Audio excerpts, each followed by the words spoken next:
Hey, welcome to the Runaways podcast. My name is Cody. We are back for another week. We have Memphis behind us. We have Pro Tour in front of us. And absolutely nothing of interest possibly happened this past week. Definitely did not have anyone on the team make top 8 or be first seed and have the first seed curse.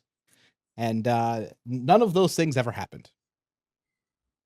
So, I mean, we could just kind of wrap it up here, I guess, Of Nothing course, to yeah, it was really a very talk about. boring weekend, other than Shane getting ninth Shane got on ninth. a Yeah. heartbreaker of a last game. He's probably a blocking card away from being able to make, I believe, his first calling top 8. So would have been sick to see him get that. It's very deserved, but that's all right. We'll get him next time. True. Now we do have a guest on the podcast this time around. Oh, that's how we're doing it.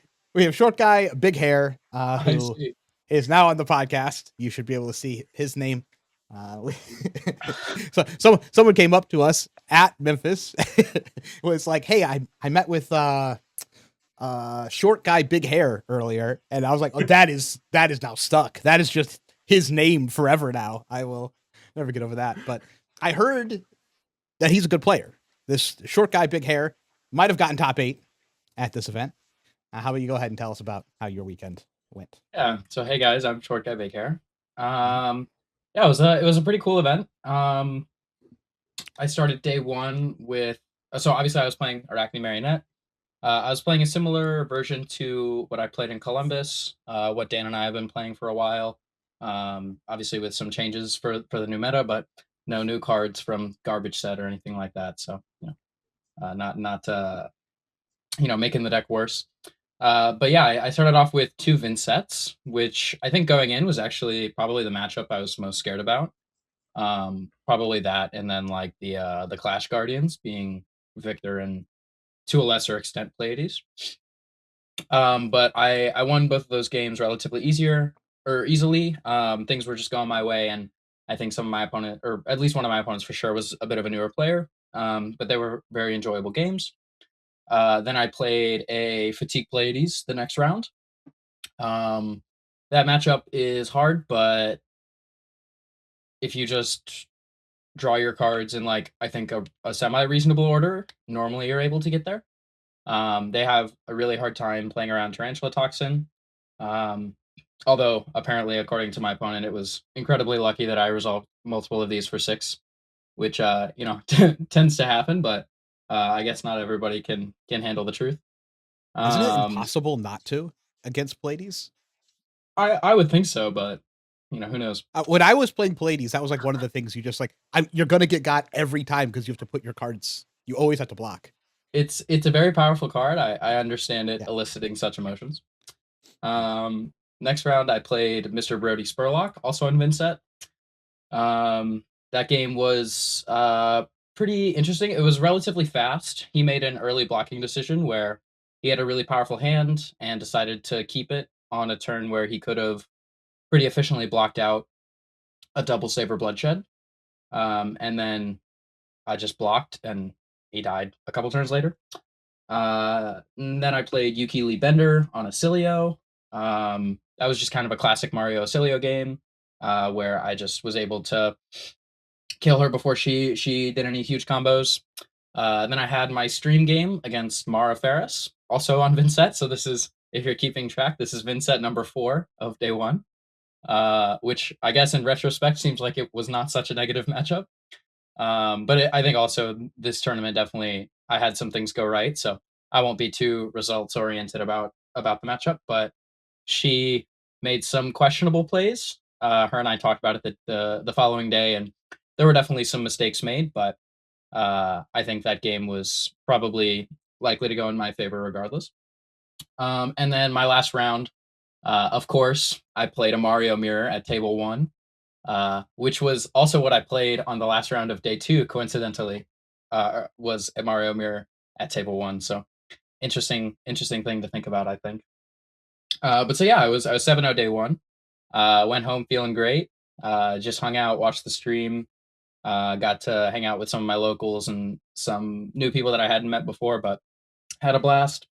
And then day 2, I played a Dorinthia round 1 on stream, which, if you know anything about that matchup, it is quite favorable. and it went pretty well for me. And then at that point, I was 8-0, so I needed to win basically one of my next 3 games to make top 8. And so I lost the first one to Emmanuel Core Ortiz. He's a very good Dash IO player. He made, I believe, top 4. He had some really good BIOS update turn, or a really good BIOS update turn, and he had some outpaces that were very powerful. I blocked thinking that I'd be able to stop a boom grenade with my headpiece, and then he played 2 outpaces and kind of just destroyed me on that turn. But then I did manage to get the next one. I played against Techlo Boston, which is also a pretty good matchup for Marionette. They can't really block with their equipment for fear of shred, and they just don't have very much pressure, so they often just sit there and die. And I definitely was drawing, I think, like slightly above average that game. And then my last 2 rounds at this point, I was already locked for top 8, but I was just playing for seeding. I played against Michael Hamilton and Jacob Clements, who were obviously the 2 people who ended up being the finalists for the tournament. So congratulations to them. I did manage to take them both down in Swiss, but notably, this leads to a problem where at the end of the standings, as the only player with 11 wins and only 1 defeat, I was atop of said final standings. And if you know anything about Flesh and Blood or me or tournaments, you don't want to be the first place seed after Swiss, or you are destined to perish in top 8. And yeah, I definitely was feeling the curse of the first a little bit. My top 8 was a Marionette Mirror against Zach Jensen. And I think most of the game was going pretty even rather. It was like we were both just kind of resolving our cards. He had a Codex of Inertia that was pretty good. It hit him a Codex of Frailty. We both had some things go right. Like he rolled a 3. I hit some good disruption. I drew Orb Weaver early. He had some good savers. And then in the end game, the wheels kind of just fell off. It was a close game, but I think I was relatively ahead. I made a block with my hat where basically if I roll any of the agents that let me discard a card, so any of them other than Trapdoor, I'm able to convert my hand at a level that is too high for him. I think the worst case scenario other than Trapdoor is like Redback on the turn that I played, because I had a Tarantula and an Upsticks, and he was at 4. And I have a Leave No Witness in my hand that I'm planning on discarding to an agent.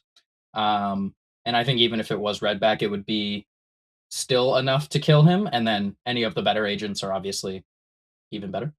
But I did roll Trapdoor, and then he did not have a reaction in hand, so I didn't get to use the trap. And then the next turn, he plays a Codex of Frailty. He blocks, plays a defense reaction on my Tarantula Toxin, lives, goes to 2, and then he plays a Codex of Frailty and ponders into. I don't recall if he pondered into the Tarantula Toxin or the Kiss of Death, but he ponders into one of those, has to block 3 cards on my turn on my attack, and then keeps the other one and keeps those 2 cards. And I'm at 5, and I don't draw multiple defense reactions, so I just died to the T-Tox. So that game was a little bit tragic. I needed either 1 more life or 1 more health, or 1 more damage, or not to roll the trapdoor, or him not to ponder into the Kiss of Death, the T-Tox. But that's kind of the matchup, though, is you're both just resolving very powerful cards that have really high upside and sometimes some downside if you did not hit the side of variance. So it was definitely the kind of thing that I was doing to people all tournaments. So I wasn't too pressed about the bad luck or anything, but it definitely felt cursey of the first C for a little bit of for a few turns there at the end. But obviously, I'm super happy with the result. Runaways being in top 8 of the first 3 first 3 American callings of the year, or yeah, first 3 North American callings of the year is pretty sick. So I'm hoping that we can continue the streak and keep top 8ing everything. Yeah, I watched that And game. That game was very exciting to watch because every turn I was like, Lucas has surely won the game this turn, and then I'm like, oh no, he has not. Oh, Lucas has surely lost the game this turn. Oh, he has not, and then it was just like that 5 turns in a row. I also discovered that apparently, if you're playing, even if you're playing a matchup with attack reactions, if you think for 2 minutes on what is clearly the last turn of the game in an aggro mirror, while the fatigue slop matchups to your left go on and on for 40 more minutes, that you should make a play. It's some not so subtle shade, but I do think that the judges could probably afford to actually look at the situation of the game before recommending that you play faster, especially if they've only been watching for 30 seconds and have no idea that you've been playing the entire game at an incredibly quick pace. But that's okay. You know, can't win them all. Can't take all the time in Wait, the world. sure, Can't take your third surely, minute, surely. surely you had to speed up because all of the other games were finished and they were just waiting on your game, right? Of course, of course. As the first game to finish, Yeah. by far. As like we were like the first to start. We're like clearly the fastest matchup. We play faster than like both of us play faster than like every other player in the top 8. I'm at like 5 playing against a Tarantula Toxin deck, and the judge is sitting there asking me to make a play after literally 2 minutes. He's like, "It's been 2 minutes. Can you please make a play?" I'm like, "What the hell are you talking about, dude? Like, look at the game." But it's okay. They don't all play the game, so we can't give them too much slack. Overall, I had a lot of very positive experience with most of the judge staff over the weekend, as I always do. I'm a big fan of most of the judges. Yeah, Lucas, you had a good run. It was a sad. It was a sad ending. Indeed. You're kind of doomer when you're like, oh no, I'm first seed. I have made a mistake. Dude, I already knew what happened, man. I saw the matchup too. It's like it's a marionette mirror. I'm like, oh, dude, I could totally just get dunked on. Like, I knew it was coming. It was my own fault. Noah, you also played at Memphis. You played the Horseman. How'd your weekend go? It was one of those weekends where at the end of the tournament, I did okay. I went 9-3. I got 18th. It was one of those like sucky breakdowns where there was people in top 8 at 9-3, and then I'm also 18th at 9-3. So that always feels kind of weird because I don't actually look back on the weekend as I made any like crazy misplays or there was like heaps of bad variants throughout the weekend that I had to overcome. It was kind of just like a normal weekend of playing as normal as a clash deck can be. Um, I lost 2 rounds on day one where into an aggro deck I played Test of Iron Grip, and instead of the card being discarded from the opponent's hand, it was discarded from my hand. And I found it very difficult to achieve victory under those conditions. And then on day two, I lost to teammate Naib. It was the classic. Like I looked through the standings the night before to see who I can pair, and I'm like, all right, there's like 5 people I don't want to play. One of them being Naib on Kasai, and of course that's the round one. So I just know that basically I'm playing the whole rest of the day for no reason. I can't top 8 anymore. So that was a little bit sad, but I've never played Victor at a big event and don't even really have that much experience on the deck in general. I haven't.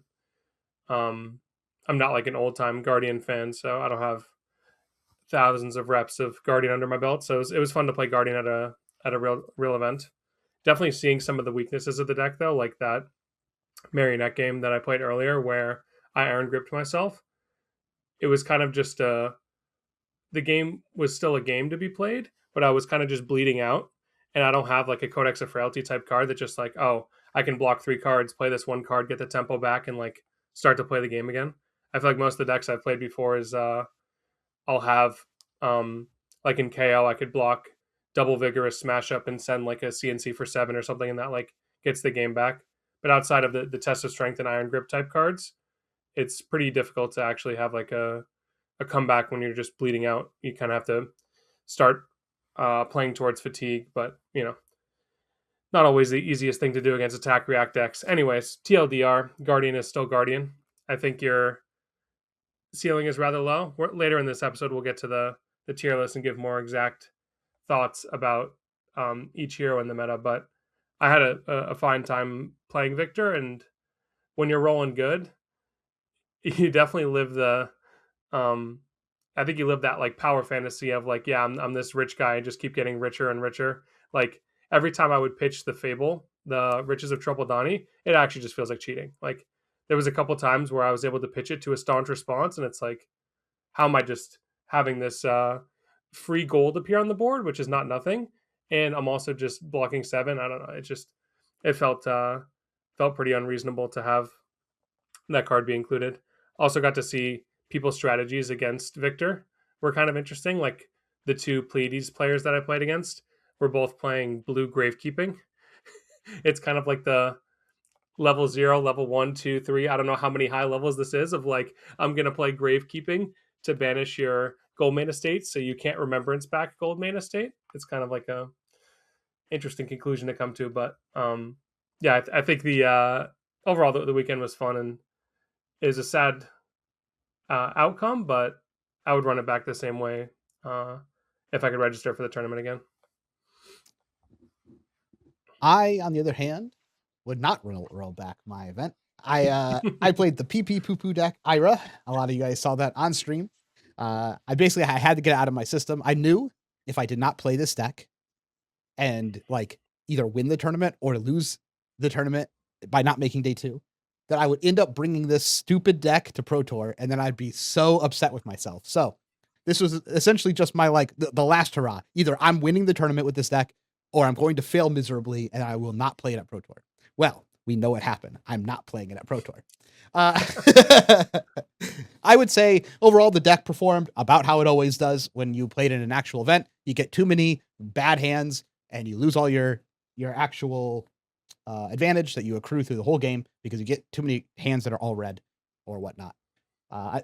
You could have seen on stream, I played against Katsu.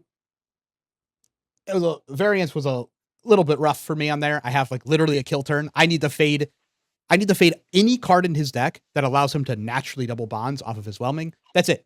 That's all I have to do. There's not that many cards that let him naturally double bonds. He can double bonds off his hat. That's fine. Doesn't matter. I live at like 6. That's not what happened. His whelming hits, then he hits the whelming midpoint, and I'm just like, okay, whatever. You were also seduced by the even bigger than that. Because you could have used your armor mid-turn to block 2 on an attack for 2, and then go to 1 off the salt the wound, but he said Kadachi for 1, and you got scared. But I blocked Which, it. Not necessarily a wrong play, but interesting that it ended up getting punished. But it didn't get punished because I would have also taken extra 1 from the salt if I let the Kadachi hit.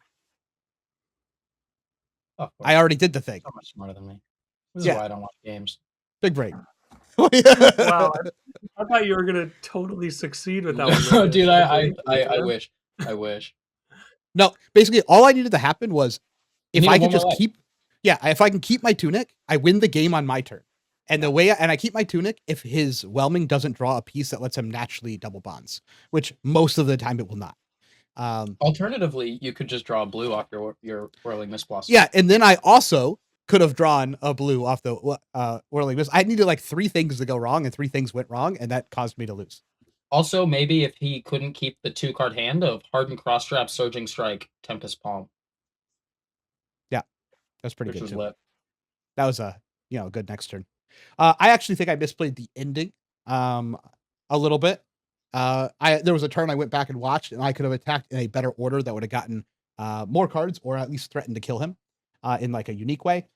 So I could, even after all that stuff went wrong, I could have won in the back end, which I did not. But I didn't see the line at the time. It just happens. And then the rest of the day was just pretty normal. I won a bunch of games. I lost some games. I didn't make day 2. And then I packed it up and said, well, I'm never playing this Ira deck again. Goes right in the trash. I will pick up this Acilio deck. Looks pretty nice. I'm going to play that at Pro Tour. Just like I said I would play the deck that is the best at the time. And that was Acilio. So I will register the Acilio for Pro Tour.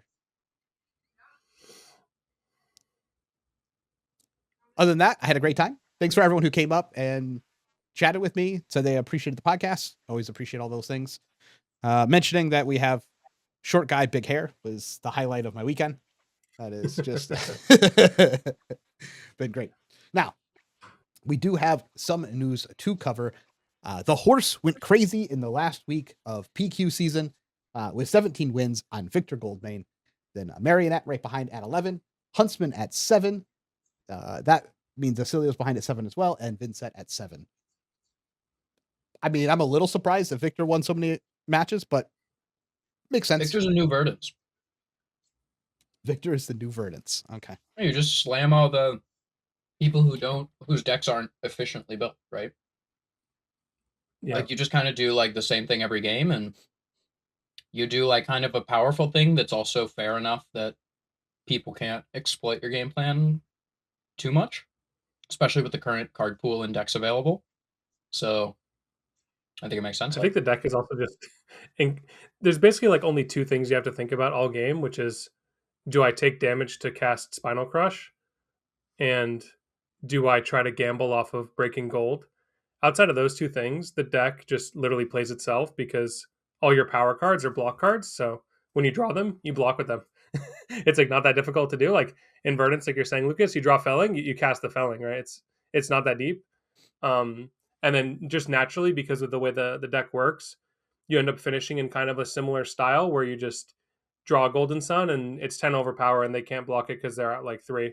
Or same thing with Macho Grande. Like you just cast a Macho Grande and then they don't have an arsenal, they don't have a D-React, they just die. So I think it's kind of a similar thing where, yeah, you're just forcing your opponent to be able to overcome what you're doing. And what you're doing is just having some very silly interactions in the form of the tests and Goldman Estate and Golden Sun.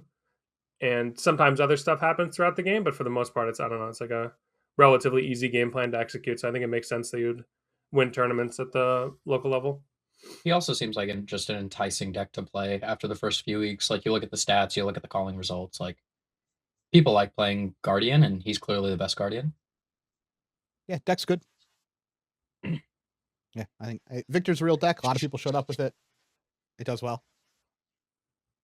Yeah, it was the first time I really got to experience how powerful it is to have a stack of gold on the board.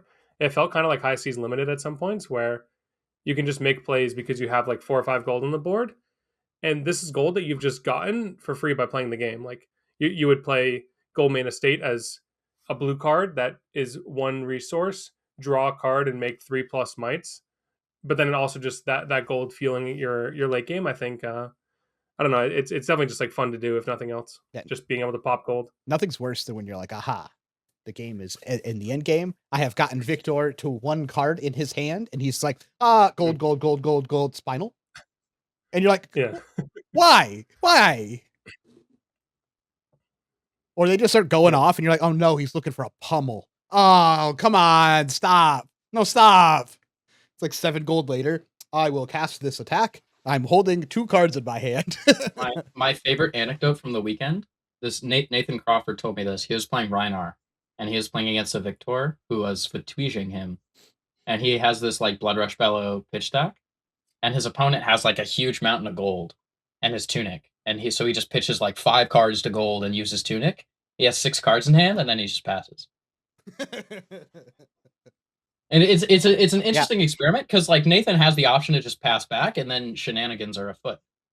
I presume he did not choose this option, but I thought it was like a very interesting story. Huh. It's an expensive balance of justice. Yeah, dude. That seems kind of OP. It's good against the intimidates, right? Like they go like barraging, intimidate. They're like intim 4 cards out of your hand, 2 barragings, and you're like, okay, collect 2 cards. Yeah. Well, that is the end of PQ season. Nothing else has rotated out. The Prism players are safe, at least for another tournament. And it gets a little weird now, right? Because like RTN season's over, PQ season's over.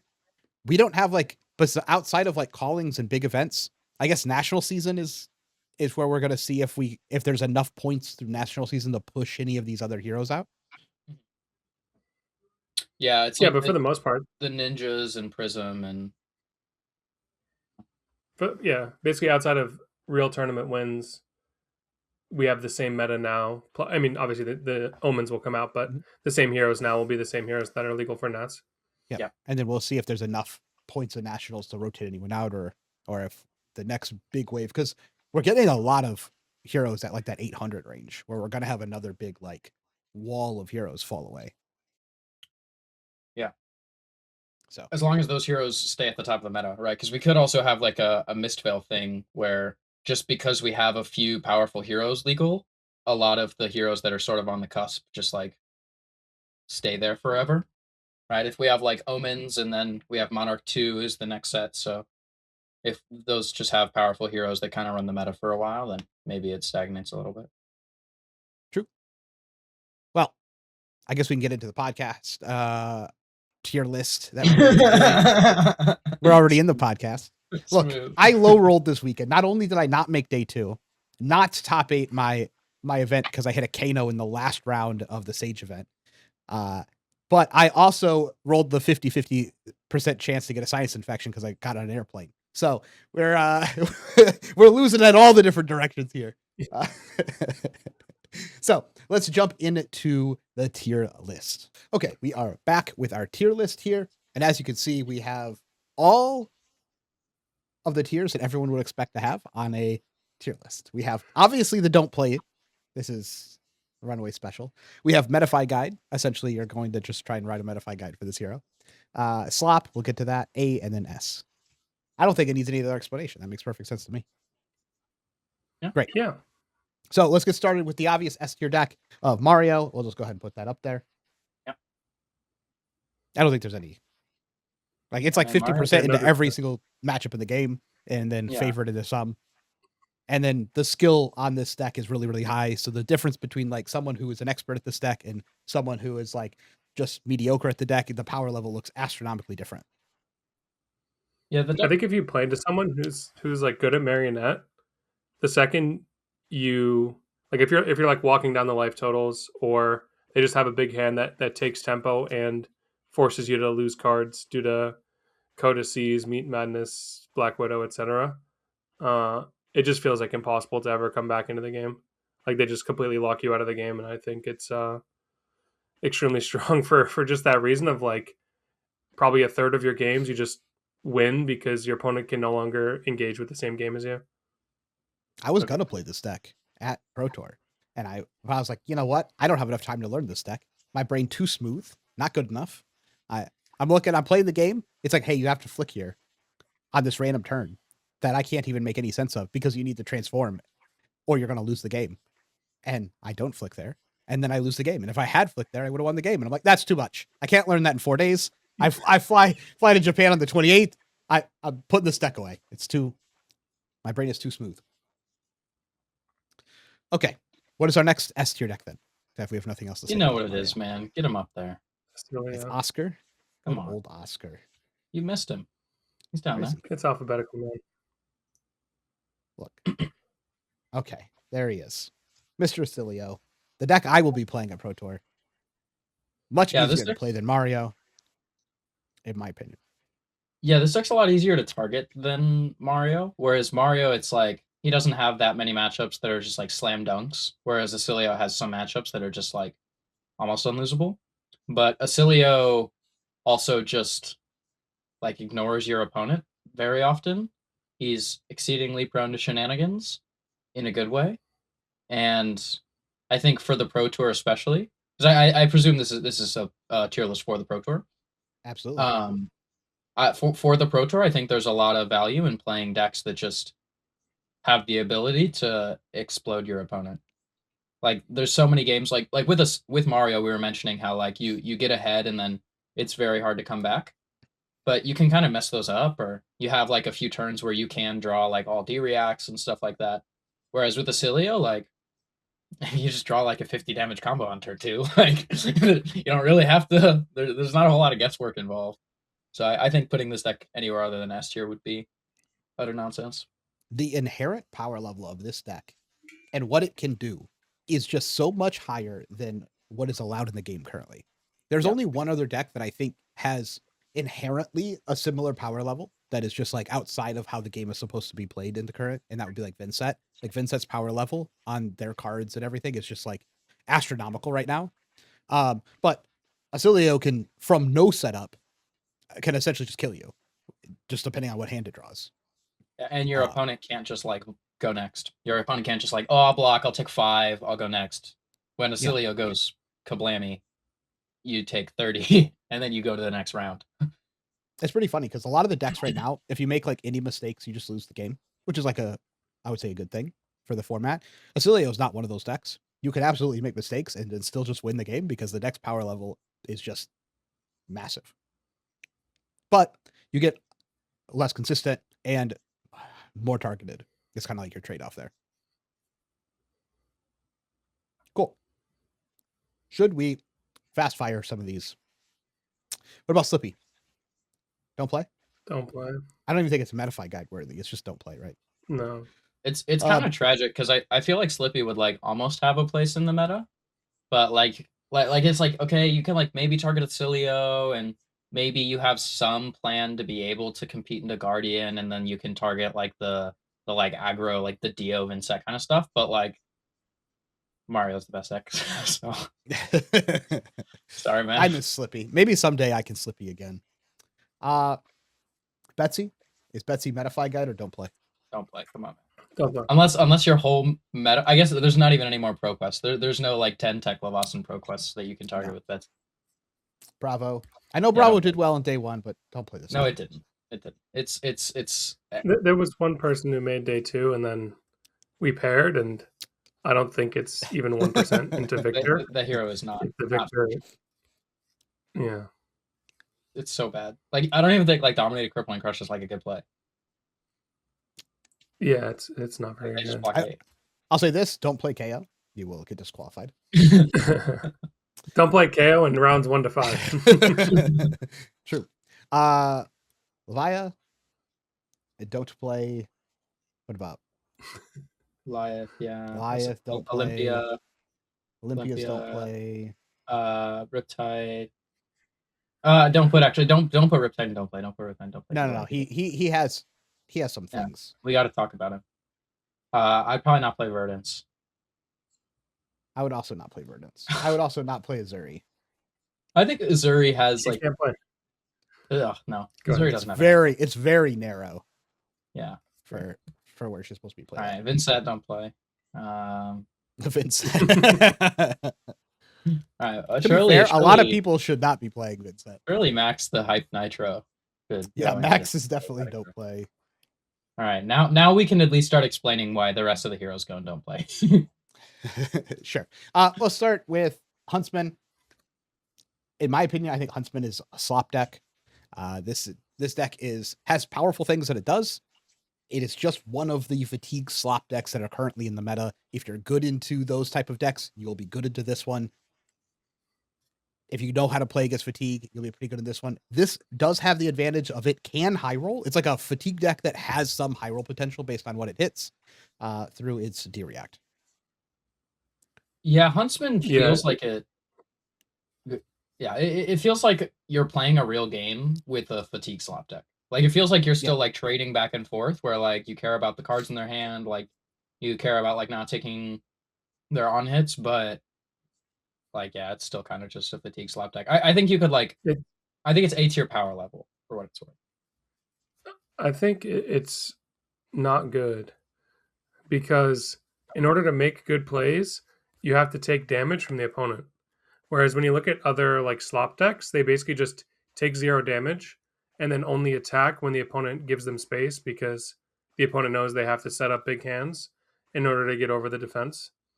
Whereas Huntsman, at least from like the games I've played in as it and against it, you have to take vanilla damage in order to attack and enact your game plan of like getting silver, buying back your equipment, playing cards like Leave No Witness, Surgical, Eradicate, any 0 for 4 that's like relevant in the matchup. So I think, and you have the arms as like your pseudo fridge, but outside of that, you don't necessarily have a fridge until you get your silver engine going. So I think for this reason, it's like lower end of these slop decks to me, just because of the fact that you have to actually play the game, like Lucas said. I like the deck. I think the deck is pretty strong. It's way better improvement of where it's been previously. You could definitely bring this deck to play it, but it's just going to be in the pile of other decks that are at the same power level. IMO. Okay. Talking about another slop deck, I would put Syndra in there. as well. This is like an aggro slop deck. It's just like one of the aggro decks that you can play. It's not. It has matchups that it's good into. Do you Dude, think this deck's bad? We're doing science this week, huh? You actually just think Syndra? I think Syndra 5. I think a lot of these decks are just in the same tier. They're just like all like a variation of an aggro deck you can play. But you should be playing Dio. I'm on board. Yeah, let's do it, man. Syndra, throw her in there.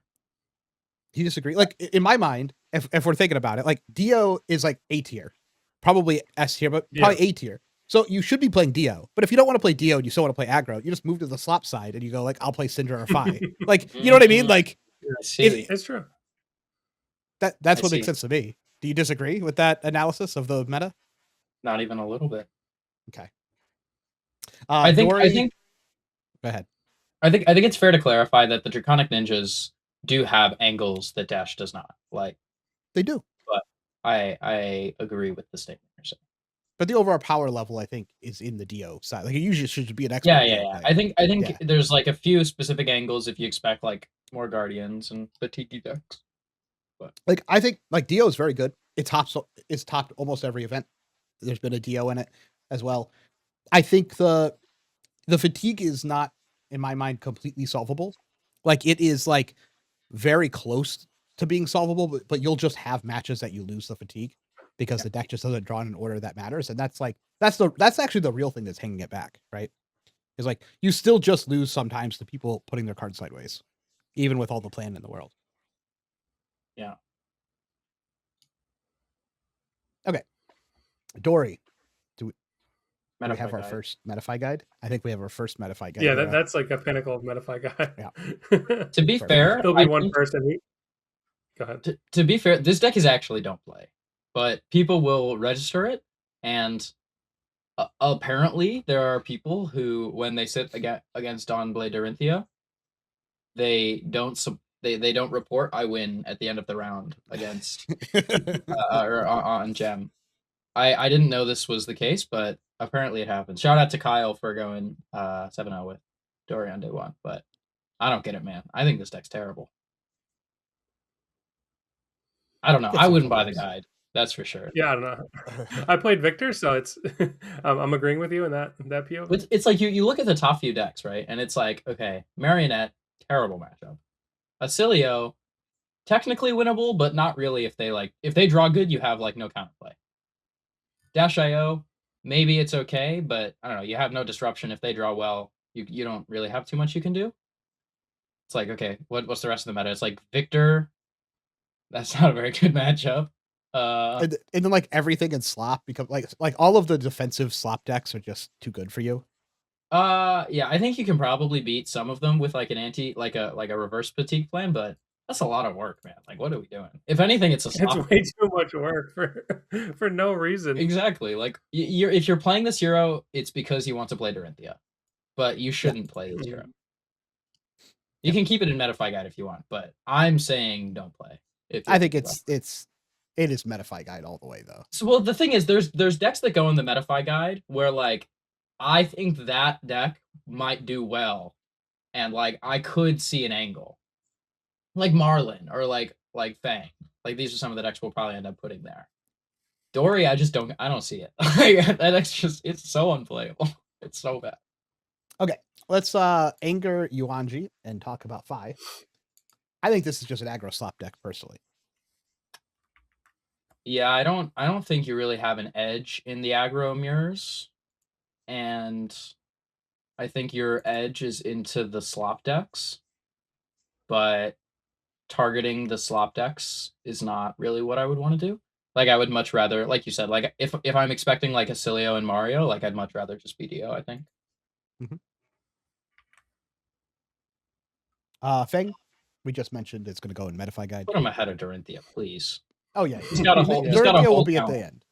He's got a whole talent. The only talent for Dorinthia is that of the person playing her, because that's the only way that she can defeat the opponent.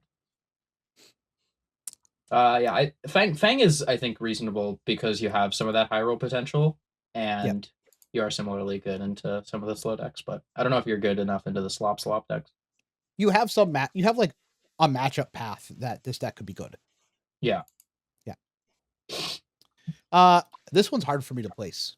Gravy Bones. Where do you think this Gravy Bones goes? Because I'm leaning towards A, but I might need things more filled out to see if that's actually accurate. I have a weird answer. But no, please go. I think that there's not clarity on how much Acilio and Dio will be played at the tournament. I don't think it's possible at the Pro Tour that we see the same spread we've been seeing in all these callings where like literally every single hero is 8 to 10%. Surely the meta will condense at the Pro Tour. So my feeling is that Gravy will be worse. And probably the people who are playing Marionette have like been playing Marionette enough to know what a game that they beat Gravy looks like, and you can just lose some games. So it's kind of hard to classify him as any of our tiers that we have on here. Like, I think it would have to go in Metafy Guide because it's not good enough to be an A, and it doesn't really fit the bill of a slop deck.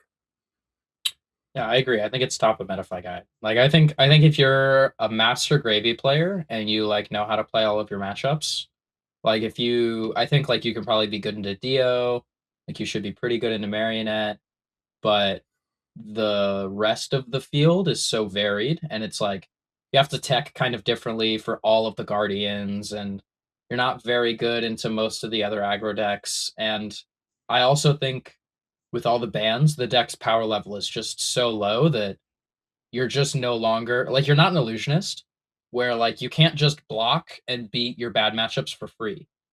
Like there's some amount of games, even in your best matchups, where like you just draw a couple bad hands and explode. So I don't know. I think this deck is not good enough for I how would say bad its also spread I is. can accept top of Metafy Guide. Yeah, I do think you were it's good. mentioning Dio as well. I think the Dio deck that plays BIOS Update plays the 3 red throttles. It's got like red soup up. I have the list pulled up. It's probably a bit more difficult, I would say, for Gravy as well because you don't have like the throttle is more of a clean answer to Chum. I don't know. Whenever I see people play that matchup before, I feel like they struggled putting like exactly 6 damage into Chum, Mhm. and then the Gravy also struggles if the Dio is presenting multiple action points. Just being able to like shoot the gun multiple times on a turn that's not flexors is like pretty annoying. So, yeah, I would say this like no max fee build is not really where you want to what you want to have your opponent present to you as the Gravy. Maybe I'm completely wrong, but this is just like my intuition. Yeah, I think there will be Gravies who do good at the tournament, but I do think Metafy Guide is where it belongs. Ira for me is Don't play. It is more powerful than most of the don't play decks. That is my issue with putting it directly in there. It definitely wins games. It actually has like pretty coin flippy matchups to a lot of the things in the meta. Yeah, it's It's like not. Yeah, I think it's more powerful than every single thing we have listed in don't play. Yeah, it's still just terrible though. Like you're not good into anything, and if people draw well and you don't draw like whatever the one card in your deck is that lines up into that good hand that they're drawing, then you just lose. Yeah. I will not be sad to put it in don't play, but I do think you could argue it's a slop deck. You could definitely argue it's a fatigue slop deck or an aggro slop If you're say playing put the in fatigue slop. slop version, then yeah. Yeah, I think it's a slop deck. Okay. I've been convinced. Well, kind of Okay. either version you play is a slop, right? Yeah, it's a slop. You're either playing like the Tiger thing of just like a weird aggro deck, or you're playing the super defensive version, which is just fatigue slop. Noah, you put some time to Yarl. Yep. Where does this Yarl go? Don't play. Well, that was It's a completely. Yeah, why? Why is it don't play? It's just a completely unusable hero. The fundamentals of the hero are like they don't make any sense. When you play against someone like Marionette or Acilio, they never have to actually break their equipment until they do the turn that just ends your whole existence. And you're just playing vanilla cards at that point up until they actually have an open zone. And if you want to build your deck to manually destroy their equipment and take advantage of your hero power, then you have to play like really below rate and hope that the frostbites you're getting at the end come back on that. But if we look at both Marionette, Acilio, I would say just like those two, just looking at the top of the meta, like you have heroes that do play resource cards. Like their turn is a little bit worse if they have to pitch a resource card some turns, but some turns they were just going to do it anyway, and your tax like does nothing. The fact Marionette can also shred Stalagmite is also something you have to constantly be thinking about. You don't have really effective one card plays to come back into the game against Marionette. Like you have Felling, for example, but when you cast Felling, if you're not actually presenting lethal with that Felling, the Marionette doesn't actually need to care. They can just decide to block out and try again, or they can just play a 3-card hand into you that you still have to maybe overblock, because if you're trying to play an actual Yarl deck and not just put all your cards sideways, you don't have that many defensive cards, just because you need to play so many blues and these other cards to fuel like Decompose, Game Plan, or Fuse Oakenolds, etc. So I think that matchup is just like not that great for you. You're basically 0% into Victor. There's probably some crazy strategies you can do where you like tweak your entire deck just to be good into Victor, but then lose out on some of the disruption that makes you good into the other decks. So there's like basically just no reason to play him over something like Huntsman or Victor if you want to be defensive with a little bit of disruption. Makes sense to me. Kasai. This deck is actually good, but it's still a warrior. Like it's stat wise, it should be a good deck. Yeah, I think Kasai is just like it's like playing Gravy Bones, where like you're pretty unplayable into Cilio, but like the rest of it's fine. You have a really good Guardian matchup as Kasai, but you don't have a very good Mario matchup. So I think Kasai cannot be an A tier deck because she's just bad into the top 2 decks. And her Victor matchup is pretty hard, to be fair. Yeah, she just like farms Victor. You think she farms Victor? Because it was super hard before. The problem is now they have this card. What'd you say, Lucas? I said it is no longer because of high current. Yeah, I was gonna say they have this cheeky little blue card, high current currency. So they just like actually get 1 million gold, and then when they do a fat raise in army, you're toast. Okay, I knew they played that against me, and it was a problem when I was playing at Ira. Like they were playing high currency against me, and I was like, "Oh man, this match is." Yeah, imagine if you didn't have any head jabs. But I had head jabs, so I could like make up for it. Yeah. If you're head jabless, you're tough. Also, like the fundamental play pattern is really hard for Victor to beat if they lead Centauri Saber. You don't want to block really because then you're giving them a buff. What if you just don't submit a Tunic? Yeah, it's possible. There's stuff you can do, but like, how much is a Victor really going to think about changing their deck for the Kasai matchup? Like, if you have space, I mean, sure you can. Well, I mean, it takes no space to not submit a chess piece.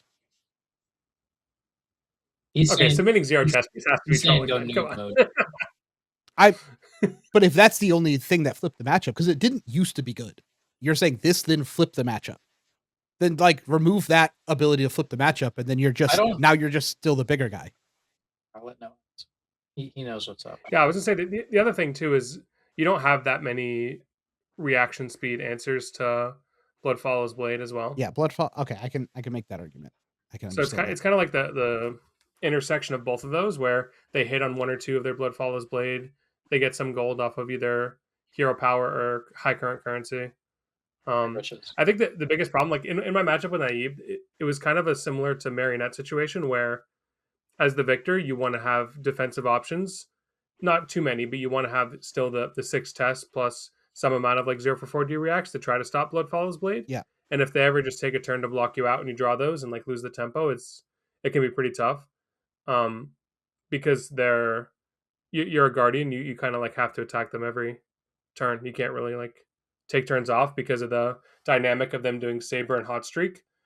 If you're like blocking them, you're blocking with an attack on the Hot Streak most likely, which means you're just giving them a benefit. Like for example, they can do Saber, go again, Hot Streak. You think you're safe to block it out, and then they play like a high current currency as a chain ender or a nourishing as a chain ender, that kind of thing, and it can be tough. So yeah, basically just my feelings were that the Kasai is pretty good into exactly Victor. I'm not sure if it's good into like Pleiades or Techlo or other like, staunchly defensive decks. Ironic. So where do you somehow think stauncher. where do you think this deck should go then? She goes meta fight guide. Like she's good hero. Yeah, it's Metagame. Like she's not actually a good hero this meta. Like she's like a powerful hero, but she's just bad at all the good decks. Like If someone figures out a way of like, yeah, I've transformed even one of the two, Marionette or Cilio, into like a favored matchup for Kasai because I'm doing XYZ, then I think you could sell some money. You can make some money on Metafy guys. Okay. I just thought I thought the matchup was at least 50-50 for Victor, but what does the data say? Are you looking? Yeah. The data says 50-50. Okay. I'm sure it's just like if the Kasai, I'm sure it's player dependent on like if the Kasai knows what they're doing type thing. Yeah, maybe. I either way, not a thing I have to learn. Yeah, and also it's definitely not farming Victor. That much can at least be confirmed. Okay. Or I mean, it is farming Victor. I promise I know how to speak English. Katsu, another deck that is well, this deck is not farming Victor, but it is that's true. farming Acilio. Where does this Katsu deck go? Is this a slop deck? I think you never want to be in a position of a format where you're farming Acilio, because Acilio is like a weed. He's a crop that is resilient to being farmed. You try to take him out, and there he is. He sprouts back up again. You thought you'd put him out, and he's back to reduce your life total to 0 once more. So I think having your deck of like, yeah, I'm going to target Acilio is just not a spot I'd like to be in a card game. If we had like the slot tournament ruiner, I would put Katsu in that area. Yeah, if we had the please don't play tier, he would go in please don't play right now for sure. He would definitely go in please don't play. I still think this is don't play. I mean, I refuse to let you put I'm not putting him there. I'm just simply saying that there are paths that could do good for Katsu, but if part of your path is dodging Victor, I think that is a failing path. I don't know. I don't think there will be that much Victor at the Pro Tour. I don't know about that. No, I don't know. I feel like Victor. There's so few decks in the game where fear enters my heart when my opponent says they're playing Victor. Katsu doesn't even feel like one of them. I don't know. Like whatever, man. Maybe you turn this into talk Victor angle. I don't know. I think Katsu has got to be like with the other slop decks. I mean, I feel like that's where I think. I feel like he at least like right, the slop decks are basically just like they're worse than the other. Like they're worse than the other aggro decks, but they have an angle. Like I think Katsu does have an angle. Like I think of the ninjas, he's probably the best into Acilio. He has an angle. He's also maybe the best into Dash IO because he can go faster than the other ones, but maybe not because he gets no time zone for his launch money. Okay, RKO. Is this a Metafy guide or I don't play? No, don't play. He's don't play. Yeah, it's dog shit. I agree with that. You would think you're like beating up on the other slop decks at the, but you're sacrificing all the real decks. Yep. Marlin, we talked about this before. This is you're trying to sell a Metafy guide, so we will put them in the Metafy guide. Yeah. Yeah, this deck is... I like that we have it coded as green for dollars. Pateses. I could see an argument for A or slop. It's slop. If you wanted to put a fatigue deck in A, I could be convinced that it is Pateses is the A version of that deck. I think it's just really hard to build a deck that relies on cheesing some aspect of your opponent's game plan when it feels like we're in a meta where it's just not narrow enough to include every answer for every deck's game plan. Because it's not just that you have to have an answer for every deck. It's like you have to have an answer for everything that every deck could do to you. And like you have to know how to play all the matchups and you have to play them right. And also, because you're a fatigue deck, you're just incredibly prone to your opponent just drawing like 2 or 3 powerful hands back to back and just losing. Yeah, what you said also is kind of compounded by needing to have answers. When you're playing a deck that is going to second, third cycle, you really have to have answers because they will draw the cards that demand answers at some point in the game, Yeah. often multiple times throughout the game. So you have to be ready every time. And a lot of the cards, when I talk about being ready or not, it's not like a card you can store in your arsenal, right? Like if you want to stop a gold main estate, you better have hard drawn the ripple away or just taken damage to IP it or do some other sort of voodoo. Yeah, she's also, I think, the like ultimate target for like anybody who's playing like an anti-slop deck. Like you're playing like Rhinar or Teklovasan or something where you're like, I can't be fatigued. Like Pleiades just sits there and dies and doesn't do anything. Agreed. I think Pleiades is a very good deck. I also think it's really, really hard to play. I think you Correctly. used one too many adjectives, but I agree. Or one too many adverbs, I suppose. Next will be Prism. This deck had a little bit of a resurgence in Memphis. They had a lot of people were playing it. And are they trying to sell a Metafy guide? Or are they slopping? I feel like they're definitely not trying to sell a Metafy guide because the hero's going about to to rotate sell out. Agreed. Yeah, but I also don't think it's it's definitely not slop. It's definitely not A tier. It's definitely not A tier. So basically, it's actually perfect. I'm glad that Prism falls into this category because Prism doesn't play the same game as all the other heroes. Yeah. So it makes sense she shouldn't be on the same tier list. Maybe we can just leave her in the hero pool of like she's still swimming in the pool, you know? I think She's not, I think she can live in Metafy guide land though. Just where it's like, yeah, if you like know what you're doing with the hero and you have like really robust game plans, you're gonna win tournament matches because your opponent like either isn't teched or doesn't know what they're doing. Like I talked to Austin, the Prism who top 8'd, and he was beating up on Guardians and he was like, yeah, I think the Guardian matchups are hard, but like if they just don't have Midas Touch or like if they just like don't have Midas Touch or what's the other like anti-prism card?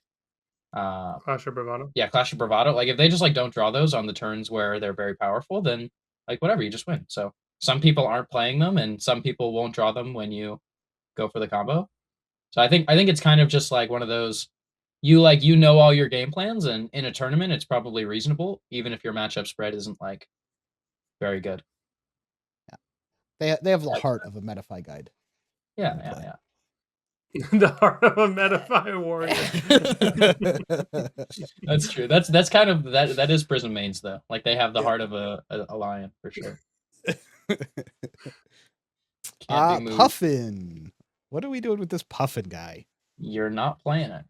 I don't think you're playing this one.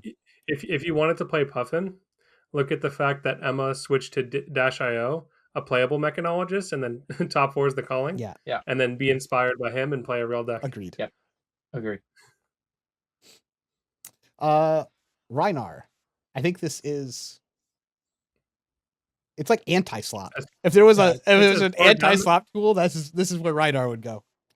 It's anti-slop that will just still lose to slop because it sucks. Yeah. Just put it don't play, don't play, man. Don't play. This is like you think the he's farthest don't play? down of don't play. Okay. It might even be better to register KO and hope that they don't know that he allowed. Like, how can you win games with Rhinar?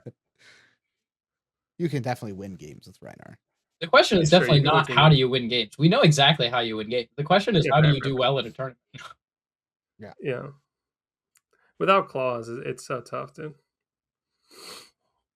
Riptide. Slop or Metafied?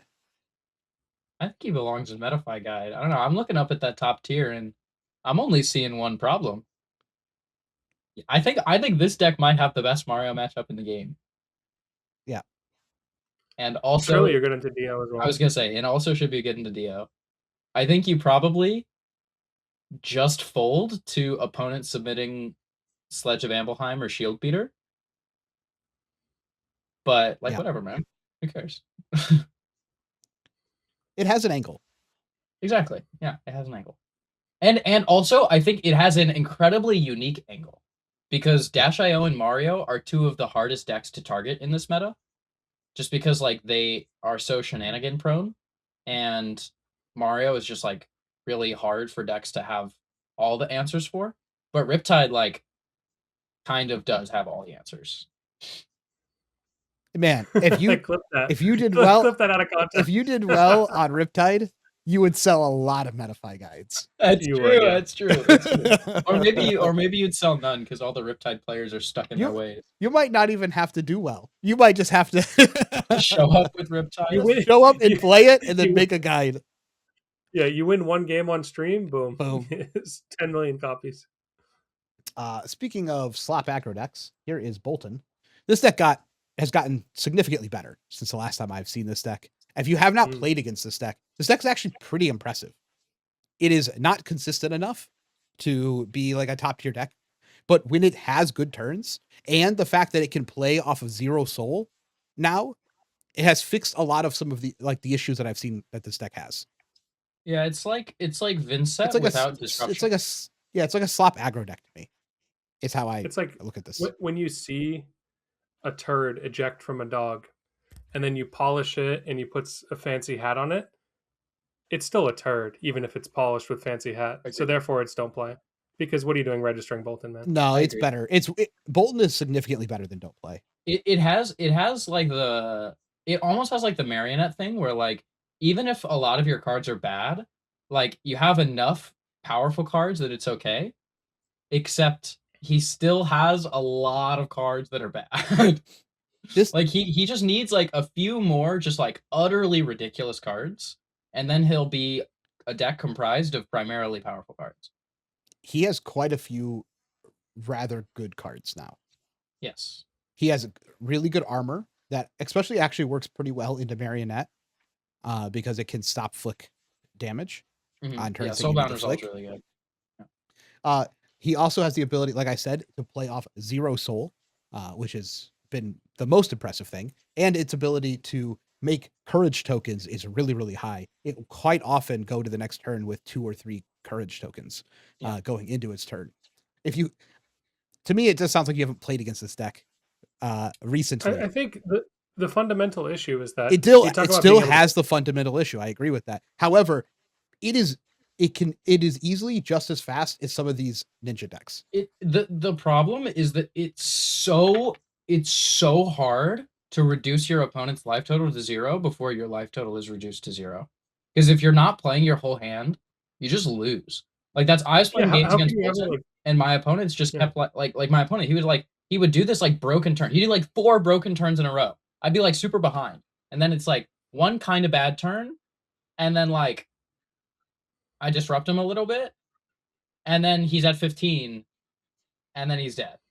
And like he just can't like, oh, I'm at 15 and you did 17 damage.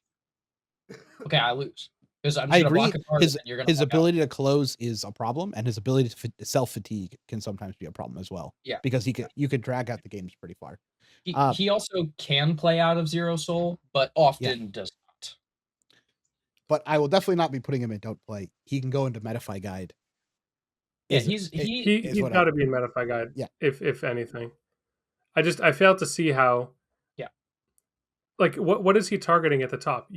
How can you ever beat Acilio? It actually can race Acilio if Acilio doesn't have the. It can race Acilio the same way that Dawnblade Dorinthia can race Acilio, right? Where it's like if your opponent draws good hands, you will lose because you have no counterplay. But if the Gone and the Flashes are 25 cards deep, then you can go. I'll take y'all's word for it. Oh, I think the decks don't play, but I'll allow it to go here because it almost beat me. It almost beat me in like 2 games. So yeah. I think it's probably pretty good at almost winning. Exactly. It's very good at almost winning. It's really scary. You almost always. I feel like you're being swindled, Cody. You're being swindled by all these decks that are good at almost winning. Yeah. I'm gonna start playing Bolton next. Well, that's the thing. Is like that's why Marionette's the best deck, because like all of these decks almost beat it, and then he plays a Tarantula Toxin, and then they look over at their. He's really good at actually winning the game. Yeah, exactly, exactly. Speaking of another deck who has almost winning an entire tournament, Techlo Vossen. We all know where he belongs. We made a tier just for him.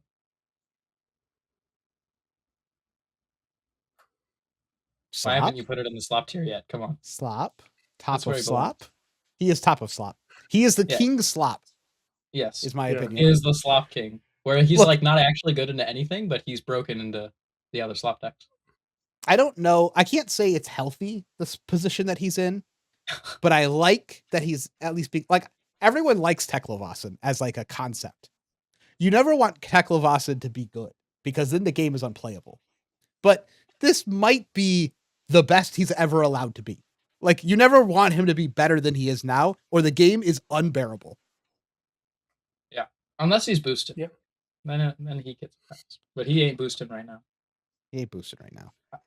Yeah. This deck is terrible into Mario and Acilio, but you can win games against both of them if your opponent is full of queso, and then Full of queso. Okay. but like I think, you know, like there- you said, you beat up all the other slop decks. There are a couple of angles of where you get turned on real fast, and then your big attacks are really relevant. Like, they're really a big problem if they come out too quickly. But that's about it. Yeah, exactly. If it's your rare. opponent asks for the chips and queso and gets cheesed, like it will happen. Yeah. I don't know. A lot of people showed up with Tough Nut. It's at don't play. Memphis. I love this hero. It's don't play. Don't play. It's not even good into the slop deck. Yeah, I agree. Everyone, Because There the was other hope. problem is like you Yeah, have a there loop. wasn't hope. Like you have the strategic planning loop, but all the slop decks are playing gravekeeping. You can't even do the loop. Well, we've saved A for last, just how it Yeah. works out. We have 3 A tier heroes left to place. The first one's going to be Valda. I think this hero is actually really good. Shane, I think, got the show off at least in one game. I wish he had gotten the show off in top 8. But I think the Valda deck stat wise is really good. For a Guardian is good. It has good matchups into Victor. Can beat almost any deck. Can also lose almost any deck. But I think this Valda deck is very strong, and I don't think we've seen the best version of it yet. I agree. I think this deck would be like maybe the best deck, or very close if Marionette didn't exist. Yeah. That is definitely the Marionette thing is holding very the deck. hard for it. Yeah, that is the big thing holding the deck back so right now. But I think you are very good into a lot of other decks, and you have the strengths that Guardian has in the current meta, where into like some of the slower decks you're able to block out, but you're much more proactive. You're not as prone to Guardian problems and Guardian draws. Mm-hmm. Next we have the horse. Go ahead. You want to talk about Valda? No. I was just gonna say that I agree with all you're saying. Okay. I want to tell you what a great job. Now you guys are tell doing. me why the horse is an A. Mr. Miller. Why it's an A as opposed to S, or as opposed to Correct. don't play? Correct. All the above. Both? Okay. A little bit of both. It's not in don't play because it has some of the simplest, most effective good cards in the cards that begin with TEST. And you have inevitability into slop. It's kind of similar to Valda. I mean, you're not good into Techlo, but into the other decks, you just have like Goldman Estate, Remembrance it back, cast it again. And you play CNC Pummel well. You have like ability to convert hands if an aggro deck blocks you out with things like E-Strike, Rouse, and Pummel, as well as just big attacks. So yeah, I think it's like since there's not really a deck that's doing pure arcane damage, you're able to actually use those test cards effectively when playing the game, and your attacks for the most part have relevant on hits into every deck. So I think he's good for that reason. Yeah, Victor's very good. Very popular. Next is going to be Vincet. I also think Vincet is an A tier deck. I think the power level on this deck is, in my mind, one of the highest in the game, tied with Acilio. One of those two decks I think Acilio is probably the most powerful deck in the game. This is the second most powerful deck in the game. Everything that it does is way above rate of what it's supposed to be allowed to do. It has almost some of the only abilities to just rip cards straight from your opponent's hand, especially on a reaction level, which is really powerful. It's supposed to have good matchups into a lot of like the S tier decks and everything else. The problem with this deck is we can't tell if the deck is just incredibly hard to play or incredibly inconsistent or both. I don't know if good play can get above its inconsistencies or not. We don't know the answer to that question, in my opinion. I think we haven't seen good Vincet players play well throughout the course of a tournament yet. Correct. Is my guess. Like I'm not just saying that to like shit on Vincet players. I'm just saying like the actual best lines with this deck, I think, are often just not clear. And even in retrospect are hard to find. And so I think this deck just hasn't been, it has yet to be brought to a tournament by somebody who has like the perfect list and knows the best way to play all the matchups. And I think the deck is just really hard to have a good holistic feel for. And we haven't seen it. I think the lines are esoteric. They're not like normal play lines. Exactly. Like they're really hard to see and they're really abstract. When you said earlier, Cody, about how you can make mistakes on Acilio and still win, I think if you make mistakes on Vincet, you kind of just grief the whole game. Because like you're not set up properly and then you just start bleeding out and die. Yeah, it's like the Mario problem, but you just have to work so hard to resolve your cards that you can't even just like accidentally resolve your cards if you don't make the right play. I think it's also just so scary, dude. Like registering a tournament as Vincet, like, you know, you're doing powerful stuff, but you just have to keep drawing your hands. And like, I hope my cards say ability to create rune chant on them. Like you just have to, or has an attack, that, or does it, you know, or you have an attack if you don't have any attacks, like chilling and banish, you know. No, I will say, I don't know. It just go ahead. I will say that is one of the issues. You basically always like auto lose a game every tournament. It is one of those decks in the current state. And like I said, we don't know if good build, great play can overcome what we're currently seeing as like the inconsistency of the deck, or if that is just inherent to the deck and you can't overcome that. But what we can say is I don't think we've seen the peak of play for this deck yet. If someone has been labbing this deck like crazy and comes out at like PT and just starts demolishing people with it, I would not be like surprised. I'd be impressed, but I would not be surprised because it feels like it is one of those ones where we could see someone finally kick it to the next level.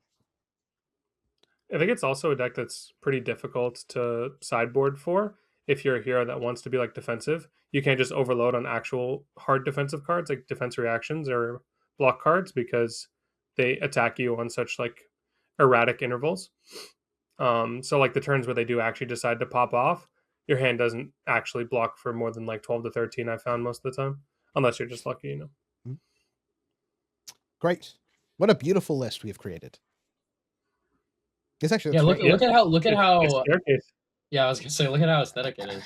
We did some. It's no longer like one S tier deck, 5 A tier decks, and then 30 B tier decks like it normally is. Yeah, it's clean. Mm-hmm. Anything we should change looking at this? You should switch the Acilio and Marionette positioning because it looks like Acilio is like the top of the stair and he's like ascending at the very end. No, don't switch it. Don't switch it. It's right where it's supposed to be. But the aesthetic would be so nice. Yeah, you know what aesthetic I like seeing? What? Marionette as the top of S tier. Okay, fair. Dude, Dan and I have worked so hard for this. It's taken 2 podcast regulars and a year, but finally he has reached the top. Well, S tier we have Mario and Acilio. A tier we have Dio, Valda, Victor, and Vincet. If you'd like to see all the slop decks and the Metafy guide decks, watch the video, I guess, or see a post. I'm sure this will be posted somewhere as well. Okay, let's go to some podcast questions. Okay, it's time for some podcast questions. These are asked by premium members of our Metafy. If you'd like to be able to ask questions on the podcast, chat with us, or just say that you like us, please join in the link below. First, we really need some of that third one, man. Yeah. Glenn Couch says, "Hey, went to my first calling. I had a good time, but I did feel left wanting. If you're not competing or buying things, there isn't a lot to do. What could be added to make callings a fuller experience?" Cody's got a great answer. I mean, there aren't a lot of things to do. That is the issue. That is the great answer. I defer. More side events. No, I was just gonna say I defer to you. Yeah. There's a bunch of. I was gonna say there's a bunch of like generic things that are at typical conventions that we just like don't do anymore. Like we don't have like open play areas. We don't have like learn to play areas. We don't have and like people staffing them, right? We don't have like maybe you get to play against someone from the community or play against a dev or like any of these type of extra features just like don't exist that exist in other games when you go to like bigger conventions and bigger events. So like there isn't a lot of other things to do. There aren't artists at every calling, currently that you can get things signed for. Any of these things would make it a much bigger event. You go to the event and it's like you play in a side event or you play in the main event. That's the only things for you to do. Also, I'm sure they could find more things for us to do. The stream area, I'm not sure how like logistics would work, but the stream area is not really conducive to people watching. Like you watch the actual stream and the actual stream itself is great, but like the setup is it's usually just like off in a corner away from the area. There's not like chairs set up to watch it. I think other games usually have like more of like a spectacle and stage kind of thing where the game currently on stream is like something you can enjoy watching. We basically the answer to this question is look at the Pro Tour and just see what are all the things that we can do at callings that we do at the Pro Tour. Because like the Pro Tour has all this, right? Like the Pro Tour has artists, the Pro Tour has like extra cool stuff. Like there's normally devs there, like there's like a bunch of like well-known FAB players and community members. Like there's more cool events. There's I think I already mentioned artists, but like the play area or the stream area, like you were saying, like there's this big like normally they have it on like a huge projector where you can like watch the match and there's a huge seating area. So like I don't know, just whatever are the like reasonable things to do that bring a calling closer to feeling like the Pro Tour. Because the Pro Tour I feel like always does have that like it feels like a big convention, like it's a big deal. It's a celebration of flesh and blood.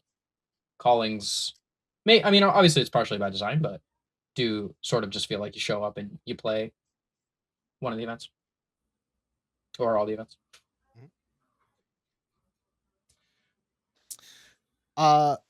Wardo77 offers some feedback from our question we asked in the last podcast, which is, hi, I'm a semi-competitive player.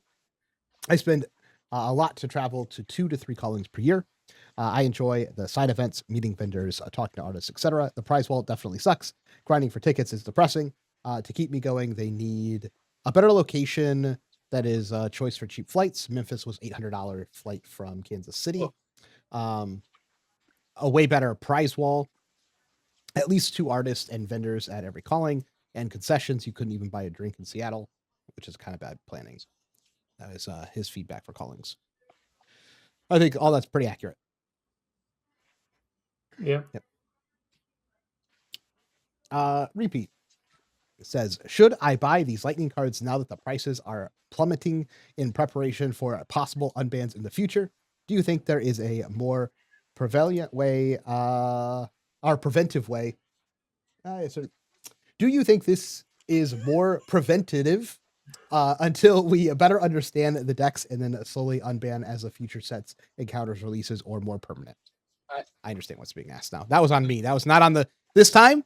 It was not on how it was written. It was on me, this guy.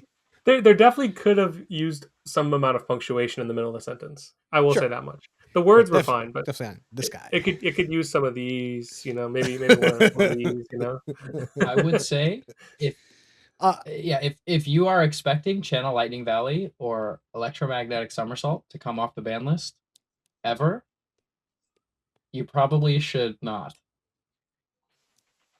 those cards are just broken. Yeah. Like when they were printed in Rosetta, they were broken. Like they're only going to get better. Yeah, they're not going to get unbanned. Yeah, like Volzar is like clearly also like that's just like a fundamental like they don't ban weapons and then unban them. Like no, this is gone, and he will get a new weapon. Yeah, maybe you get like Phantom Tide Maw back in a couple of years once Mr. Ziggy LLs, but yeah, probably not because its ability is probably who knows, man. I have no idea why he got banned in the first place. I do think it's funny. Also, there was a ban announcement, and we haven't mentioned it all, Bob.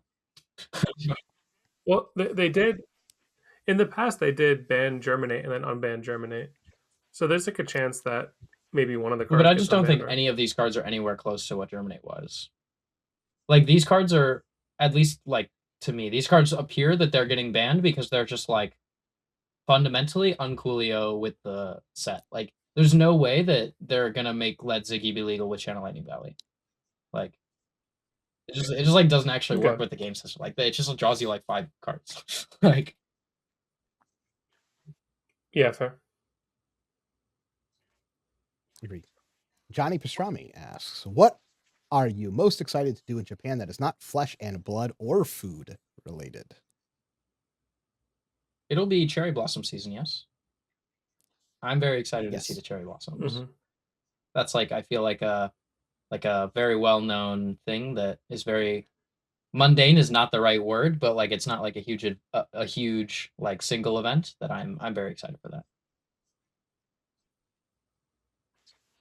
I'm excited for the whole trip. I fly out on the 28th, I land on the 29th, and then get on an airplane in Tokyo. I fly to the other end of Japan, and then I work my way all the way back to Tokyo in order to play at the Pro Tour over the next like week and a half.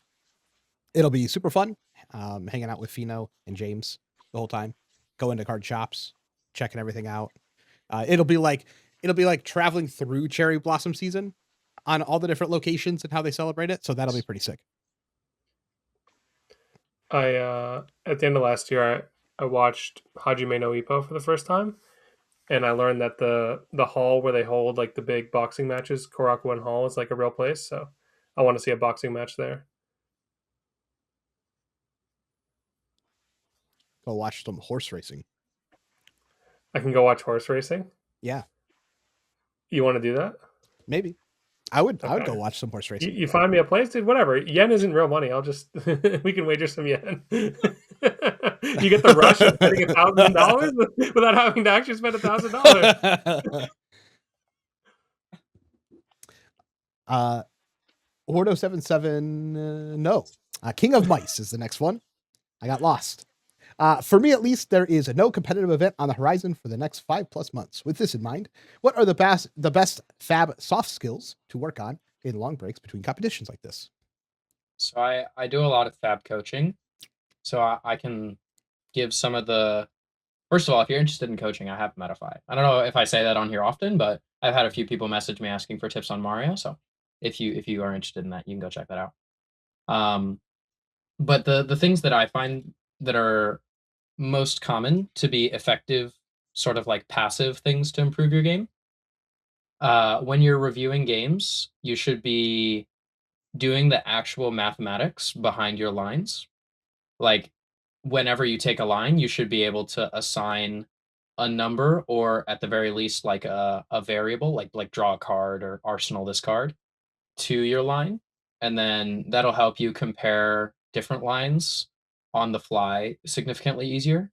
Not only will it reveal to you certain truths about your deck and like the math of certain interactions and how actually powerful they are, but also practicing this will make it a lot easier in tournament to be able to like quickly make these assessments, like quickly, count up lines and evaluate them next to each other.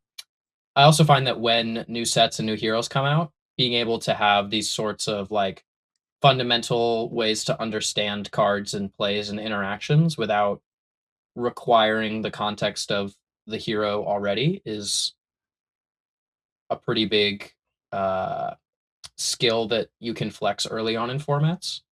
So I would say like putting actual numbers on your stuff and evaluating lines, and also the other kind of like half of the game. That's like one half of the game. Then the other half of the game is just like actually understanding your game plan, not just like rolling up a game and playing it and being like, oh, how is this going to go, and trying to form a game plan from there. But rather like starting a game saying, this is how I want to play this game. I'm going to play in this manner, in this manner. Like I'm going to block when they throw these kinds of cards. Like I'm going to keep these kinds of hands.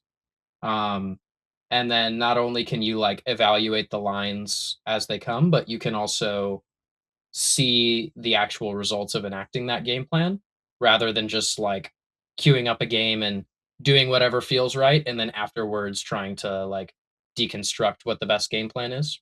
Like even if the game plan you start with doesn't end up being the best game plan, just practicing like evaluating that plan is going to help you a lot in the future when you're building other decks.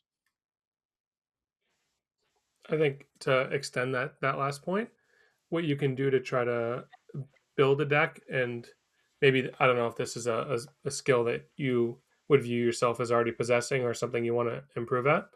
But try to build a deck to the absolute extreme. Like if you think a game plan into a deck is just to jam, like say you want to try to fatigue Acilio, like take it to the absolute extreme of jamming every form of life gain disruption card, the play AB6, play like the three bells, like just try to take it to an extreme and then work down from there. And then you can kind of figure out a sweet spot in certain matchups. Like Acilio was just the one that I thought of first, but you can do this in other matchups too. And if you arrive at a place where you're like, okay, I think with this amount of tech cards, I can have success into a matchup, then you can apply this to almost any problematic aggro deck in the future of like, okay, I know that if I include around like 15, for example, as a number of these cards that are extremely effective every time that I draw them, then that like leads to success. Or you can think about it just in terms of understanding how to sideboard better as well.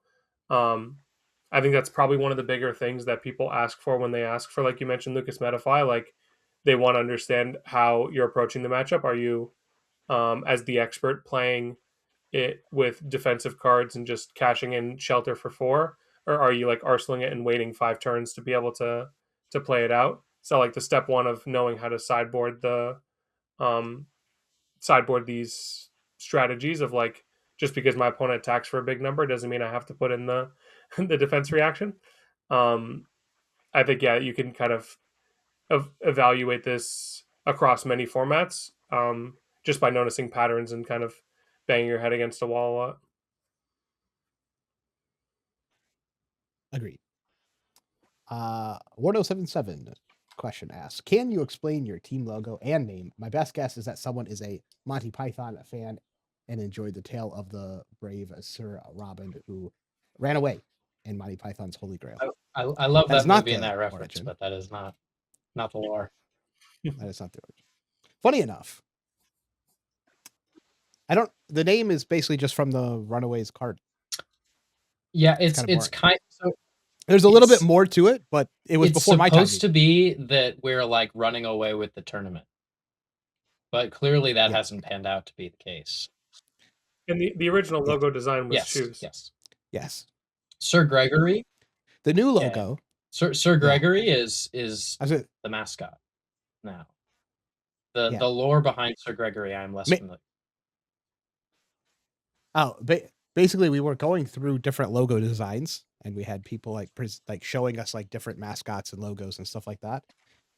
And they had like a Sir Gregory like moved up, and he looked so derpy that I was like, it has to be this one. This is so cool. It's so cool. It was like one of those, like, for me personally, and other people might feel differently, but it was one of those like, it's so bad it's cool type of like things. And I was like, this has to be it. And so that's when other people were like, yeah, this looks derpy. This is a guy running. So that's where that basically came from. Giant Steven says, Valda deck tech tournament report win from Shane, and we need more of his beautiful face. Good luck. I'll co-sign it, man. Someday. I think Shane secretly got 9th on purpose, so he wouldn't have to. Yeah, literally. Actually, not even like a conspiracy theory. Like right after he got 9th, he like sent a message to the Discord. He was like, "I dodged the podcast again." Yeah, he had 4 surges on the board. He had 1 attack in his hand that cost 4. He blocked it immediately, dude. He was not getting top.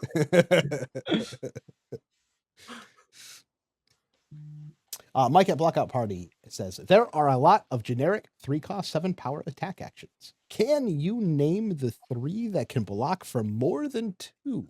Raging Onslaught. Look Tough. Yep. Or no, Chest Puff. Chest Puff. Yeah. Whichever one the new one is. I know which one you're talking about, yeah. Is there like a Majestic? Is it like one of the stupid like Super Slam or Heavy Hitters ones where it's like a 3/7 that blocks 3 that doesn't actually do anything? I can think of a lot of class ones. I wonder if are there any non-reds that could exist? Like generic 7-power yellows? No, I can't think of that. Surely you would have slammed all of those in Yeah, your yeah. deck as Those are only- poppers. Those are the same two that I thought of, but I can't think of a third one. Is there one that blocks for more than 3? I can't imagine. 3 block. I'm assuming we can't count 10-foot tall. What is it? It said 3 costs. It's 7-power attacks. 3 for 10. I mean, it stacks for 10. I don't know if it meant like minimum. Well, what does 7. it say? What do you mean? It's generic. It says No, three what does the cost, question 7-power attack action. Like, just the question. Seven. Well, It says if we're talking cost. about the actual question, then you can't answer chest puff or look tough because it's technically a 2 for 7 and technically a 3 for 8. Oh, I see. If we're going by the printed values on the card, you know. Yeah. There has to be some that we're not thinking of. Clearly. Well, do we want the I answer? can't. Oh, what another failure? Oh no, wait, we succeeded last week, right? Yeah. Okay, we succeeded. He We're allowed also to fail. sometimes he fails with the question. So No, he's never failed. once. So Raging Onslaught. Okay. Rally the Coast Guard. he's cheating. Yeah, see, he's cheating. listen, That's not our fault, Wait, bro. No. Actually, no. We kind of got owned. Let's read it again. And Can right you name behind you. the 3 that can block for more Oh, than well 2? then. Technically, Rally the Coast Guard can block for more than 2. Right behind you. What is right behind you? It's the one they play in Victor. Okay, wait, this is actually a lit question. I played this card in my deck. Oh, that one. It That can one. block I feel for like, more Yeah, than I yeah, feel like yeah. we probably could have gotten it actually if we had read the question properly. Wait, this is actually lit. Yeah, maybe I read the Whatever, question. man. We don't Yeah, have I'm instant gonna blame replay. Cody on this It's one. okay, we don't use VAR. Also, right behind you, that's a key card. That card was lit for me all weekend. I block it with the test that of card's Iron great. Grip. I bottom the thing. I succeed. It's too nice, man. Yeah. Actually, wait, that happened in my last round against a Pleiades. I blocked it with a Clash of Bravado when there was no auras, and I was like, I'll bottom. I want was to a win golden. for the style points. And then it was Golden Sun. It was too lit. I swear, every single time I'm playing against Victor, they block with the right behind you, just so they know if they can crack gold on their turn. Yeah, that's also valuable for sure. They're like, boo, boo. Oh yeah, I can block with the rest of my hand. I'll just It's crack like- gold. it's here like blue to do pack the call. thing. Like, just examine the contents. Great card. Fox Main. If you had to recast your favorite movie of all time with Runaway members, how well would the remake go? I'm failing Yeah, at I step don't- one. I don't know have what a my single movie of all favorite. time is. I mean, there's some of my favorite movies that would definitely be interesting with the Runaways as the cast. Like what? I really like The Godfather. I feel like we would have Yuanji as Don Corleone.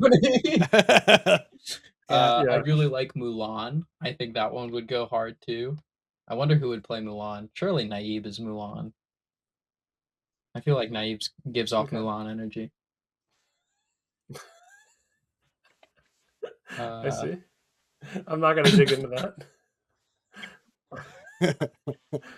that. My 2, I think, would actually go pretty well. Okay. I don't know what my actual favorite movie is, but 2 of my favorites are Inception. I feel like we could pull that off Yeah. well as just a group of lads. Dude, Dan. And I feel like then Good Will Hunting. Dan kind of looks like an NPC in like a Inception world. Like he's like the guy that's put there to. Yeah, Dan's he's like an AI Well, I like that, generated character to help you Yeah. along your way. What was the other one? I don't got a good creative other brain right now. Well, I mean, He's at Goodwill. The other one was I Good see, Will yeah. Hunting. I also really like Monty Python. Like Ryan was asking. Oh Yeah, yeah, we we can all could be totally. I think that would be actually very enjoyable if we were doing Monty Python. That one I think would work. Every time I keep losing a clash, it's what a flesh wound. My arms are getting cut off.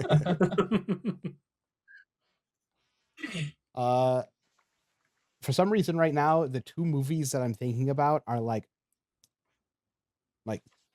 Princess watched that Bride, recently, which is yeah. great, and then Mm. and would then love to also watch like that. Robin Hood Men in Tights, which is very funny. I think the Runaways would do very well as both of these movies. Yes. If we have the right camera angle, Pat can be a Yeah, for sure.